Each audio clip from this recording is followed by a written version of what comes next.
Welcome everyone.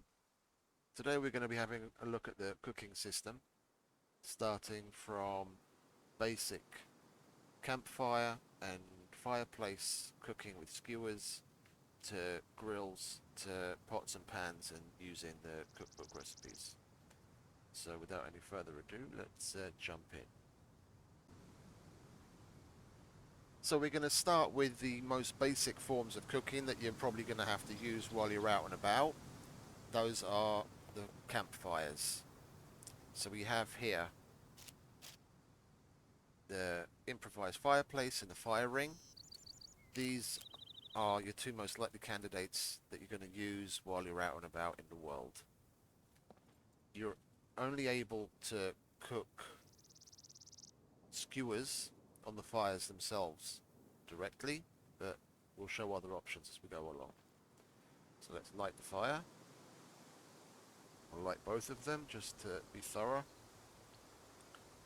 Once lit, when you hover over the fire, press F to cook, and you see the two utility spots for the skewer. If you check in the recipe for skewers, any one of them, for us we have the things that we need for a meat skewer, so we select meat skewer. Here it will say required utilities skewer. At the moment, you don't physically need to craft the skewer item. It may change in the future.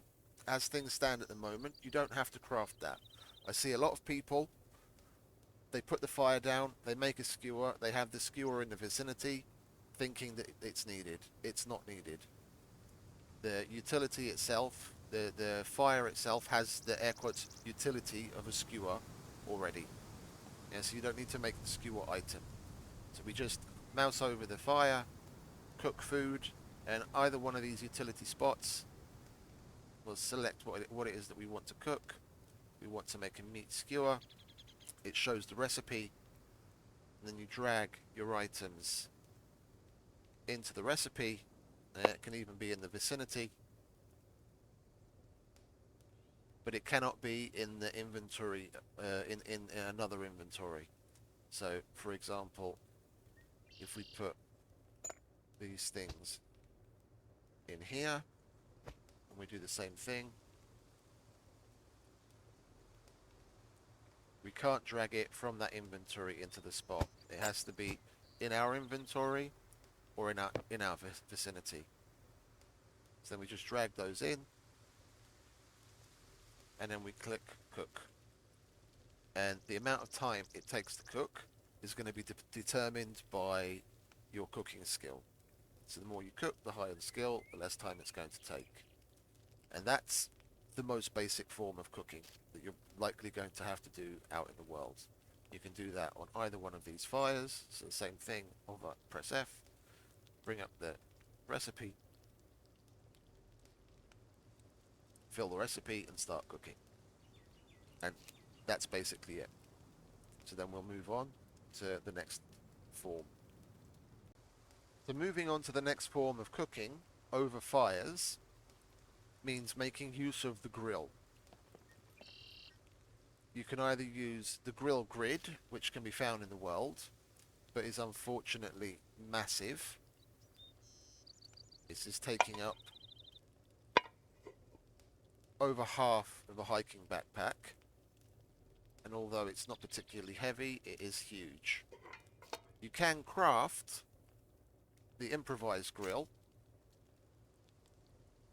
We have all the items for it right here, which is 8 sticks, 2 metal, and then 4 soda pop cans. Let's grab all of this.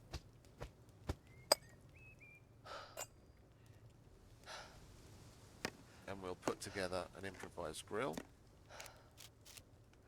Yeah, so the barbecue used to be a blueprint to fill in the building, but since the cooking update, it's now been turned into an in-world item that can be used over the fires and can be found in crafting. So we craft the improvised grill, which will take just a moment.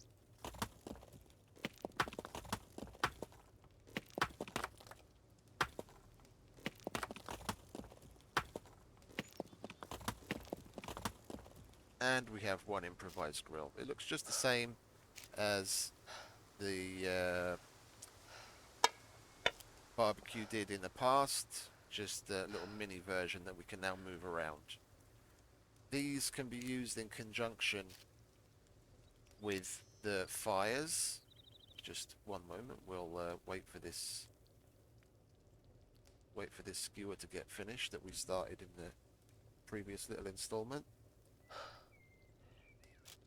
And our dude's rather hot, standing close to so close to two fires.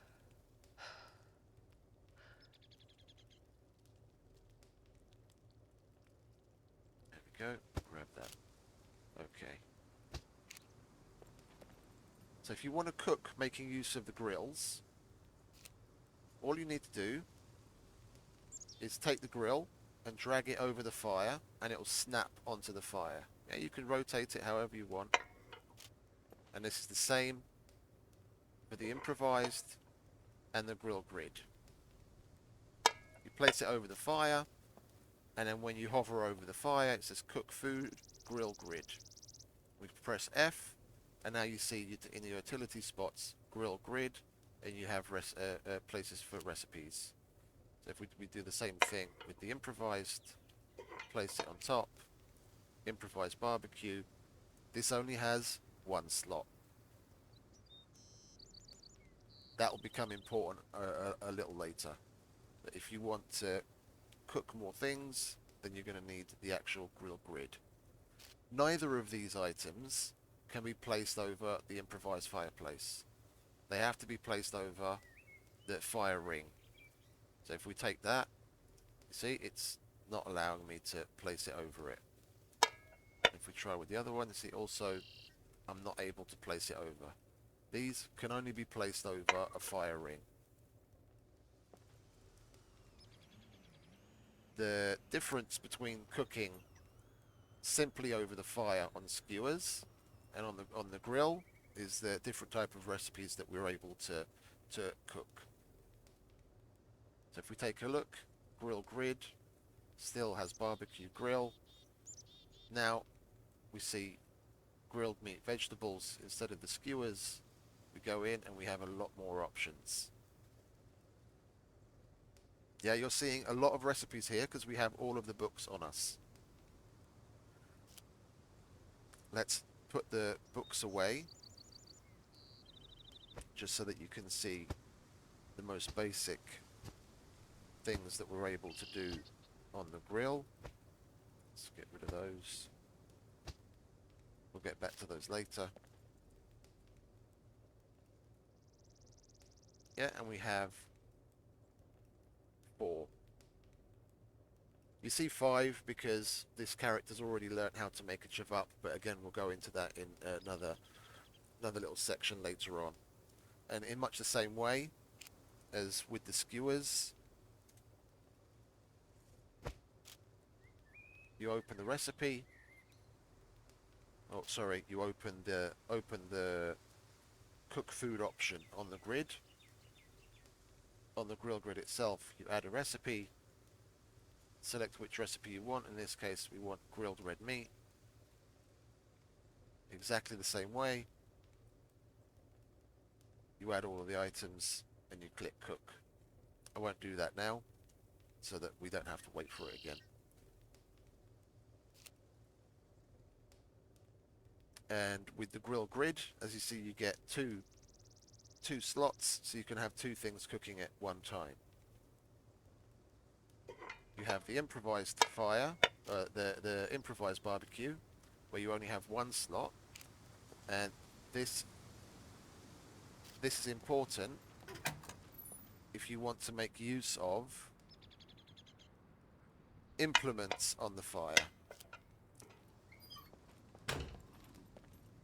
Yeah, you're able to use pots and pans on these grills. So this only has 1 slot, so at any one time we can either put the pot or the pan on it, and then mouse over, cook food on the pan, and then you see the recipes that you're able to make with the pan. So for example, if you find a pan out and about, and you throw together one of these improvised grill, or you're lucky enough to find a grill grid, you can make extra recipes, like for example frying eggs. And the same thing with the pot. Excuse me, I have to take care of this noisy neighbour. Do you mind? I'm trying to make a tutorial here. Right. Excuse me about that. So we have the pot on. We mouse over it, press F, then we can see what drinks we're able to make. Very simple. If we were to be using the grill grid, it has 2 spots, and we're able to put 2 different implements on at one time. So you could be cooking your breakfast and making yourself some coffee over a normal fire. So you don't have to use the pan and the pot on the electric or gas stove or the stove in one of the prefabs. That's basically the functionality and use of the fires and the grill grids. We'll get into the recipes and other things a little later on, so we'll move on. So moving on from the campfires, if you've graduated to having a base, or you're just impromptu making use of a stove somewhere, we're able to do the exact same thing that we did on the fires on one of 3 different things, and that's the electric stove, the gas stove, and in prefabs, the kitchen stove. The only benefit of the kitchen stove is it's the only thing currently where we have an oven. Before we get ahead of ourselves, for the electric stove, you're going to need a generator of some sort, small or large. And for the portable gas stove, you're going to need a gas tank. So let's turn our generator on. The electric stove has 2 spots on it. As you can see, it's got 2 hot plates. So we have the potential to put a pot and a pan, or 2 pots, 2 pans, and cook things simultaneously. With the gas stove, we only have 1 spot, so you're going to do one thing at a time. This works exactly the same way.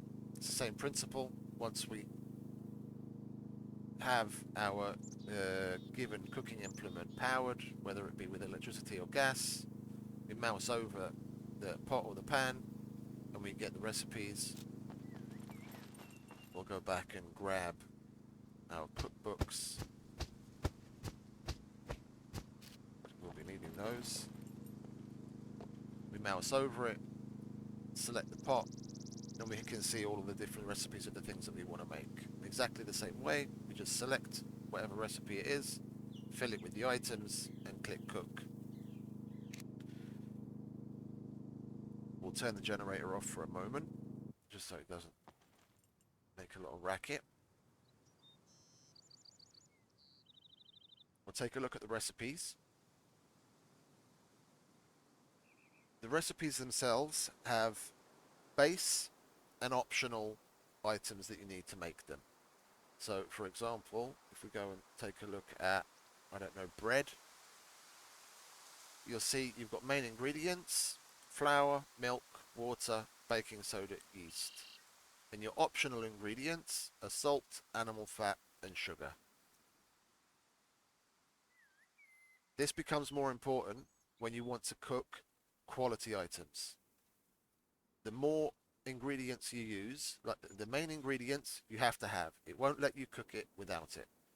The optional ingredients, adding these increases the quality of the food, and dependent on your cooking level and whether you stop the cooking on time or not, it'll determine how much of the food item you receive. So if you have a low cooking skill, 1, it's going to take longer to cook, and 2, even when you use the main ingredients and the optional ingredients, for a finished loaf of bread, you'll receive a bread with fewer uses. If you have at least a medium cooking skill and you use all of the main ingredients and the optional ingredients and you stop the cooking on time, you'll receive a loaf of bread which looks lovely and it has 10 of 10 uses. If you don't use the optional ingredients or your cooking skill is lower, you'll receive an item with fewer. And this, what this is, how this is determined, I'm not sure. I haven't done testing into all of it. I have cooked bread where I've received a bread at the end of only 6 of 6 uses. What exactly that was determined by, I couldn't tell you yet. So there are a few things that are going to affect how well you can cook, primarily being your cooking skill. I haven't done enough cooking yet to be able to give a good answer as to exactly how much of an effect this has. But the higher your cooking skill, the less time it's going to take to make something. So let's say, for example, we're just going to cook a simple red meat steak. Put that in. Yeah, this now says 9.6 minutes. This time is in-game time, which for real time you need to divide by 4. But what they've added recently is you can set timers. Now, I believe this is connected to the supporter pack. So if you have one of the supporter packs, which includes the wristwatch, yeah, the check time with supporter pack 1. If you have supporter pack 1, you have a watch. So while something is cooking, you mouse over it, you hold F, and you can set an alarm from 30 seconds to 5 minutes. So we'll set it for 1 minute before, and then we'll wait to see what happens. So the other things that will affect the quality of what you make is the number of items that you use in the recipe. So whether or not you're just using the base ingredients or the optional ingredients. Yeah, if we just put a mushroom and salt in, it's going to have better energy values and micronutrient values than simply using a mushroom, and you're going to get more uses out of it. And the only way that you're able to cook something to perfection, to remember the recipe, is by using all of the optional ingredients. It's very important.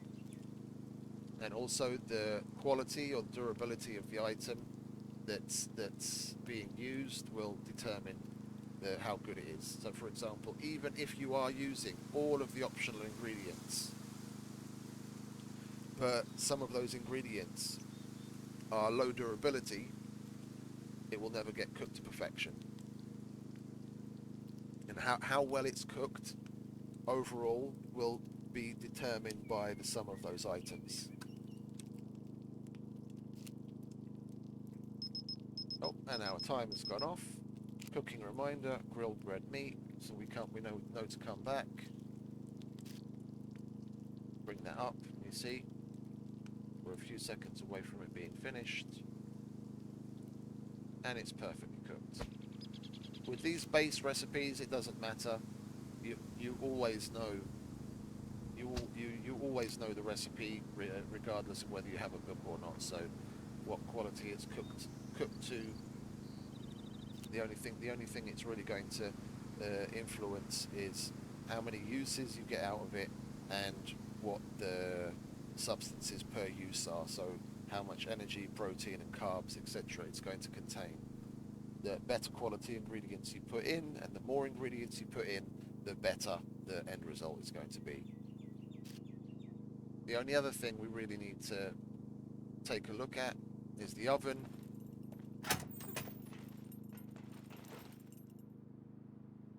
We mouse over it cook food. And here you can see we have 4 rings. Yeah, there's 1, 2, 3, 4. We have 4 rings where we can potentially put 4 pots or 4 pans or 2 pots and 2 pans. And we have the oven.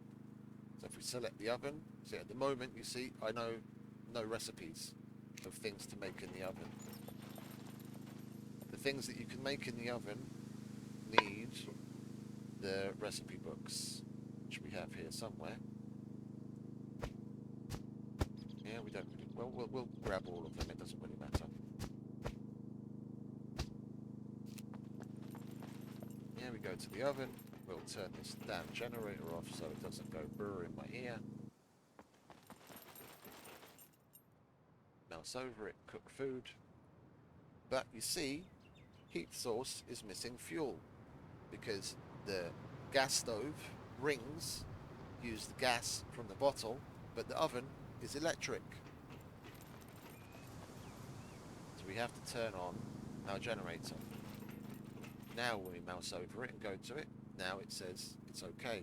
We can cook things on it. So it's exactly the same thing. Click, select the recipe, and now you see we have a bunch of recipes. We have casseroles, pizzas, and cake. The cakes is quite substantial.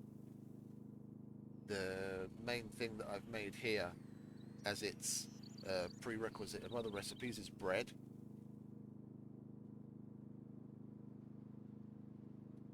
And then in exactly the same fashion as with all the other recipes, we take the items from our inventory or vicinity, place them in the recipe one by one, and then click cook. And you wait.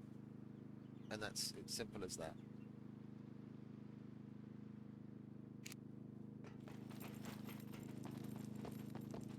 Items wise, the electric stove needs an electric generator. The portable gas stove needs a gas tank, as we've already gone over. The kitchen stove needs electricity for the oven and gas for the stove. The gas tanks you can find in a lot of different places, such as garages. I've even found them inside cupboards, inside houses on the odd occasion. You'll happen across quite a lot of them in the junkyard. And you can refill these at the gas station. The large propane tanks that are beside the gas station, you just take it there, whether you've got the gas tank in your hands or on the ground in the vicinity. You look at the propane tank, you hold F in much the same way as you fill the car up at the gas pump, where you look at the car and you hold F. It'll give you the option to fill the car or the bike. It'll give you the option at the propane tank to fill the gas tank with gas, and it'll charge you money from your card. So overall, that's the basic functionality of these things. We have the extra added bonus of being able to store food in refrigerators now, whether this is the portable refrigerator or the refrigerator in the prefabs, both of which require power. The durability of the refrigerator can be repaired with toolboxes. The durability of the generator can be repaired with electrician's tools. And at the moment, the durability of things like stoves and the pots and pans cannot be repaired. For the stove itself, I haven't seen any impact on the durability of the item in the cooking. So it's not going to matter even if you've got a stove that's only got 5%. It's simply not going to last as long, but it's not going to affect the cooking overall. And the same with the pot or the pan. Even if the pot's only at 10%, the pot itself isn't going to affect the outcome of the actual recipe. The reason I bring up the durability of the generator and the refrigerator, for example, is the lower the durability of the generator, the less fuel efficient it's going to be. So if you find one out in the world that's at 50%, grab yourself electrician's toolkit and repair it, and it will be more fuel efficient. So really, as cooking goes, from everything from your lowly campfire to the more powerful stove, you know the basics of how to move on. What you end up cooking is down to you. I have my preferences. There are certain things that I enjoy, and I found there are certain foods which I would go as far as call superfoods, because the cooked food, once you've cooked something, the cooked food's durability is a lot longer than the base item's durability. As time goes on and the durability of the food decreases, so will the amount of energy and proteins, carbs, etc., that will degrade over time, but it degrades a lot slower than the base items would. And people can argue over what's the best. Oh, I get by with just making meat, and it's just fine just making skewers and this and that. But it's really more down to what you're doing. If you're running around a lot, or if you're just sitting in the car, or if you know whether you even want to take the time to cook or not. It's really down to you. I've found doing harder activities, carrying around lots of weight and running around a lot, I would much rather have something properly cooked that has more ingredients in it, like a kebab, like a cheeseburger, like some sort of a soup or stew, because I'm not going to have to eat as frequently, and it's going to give me it's going to give me a better balance of my macronutrients.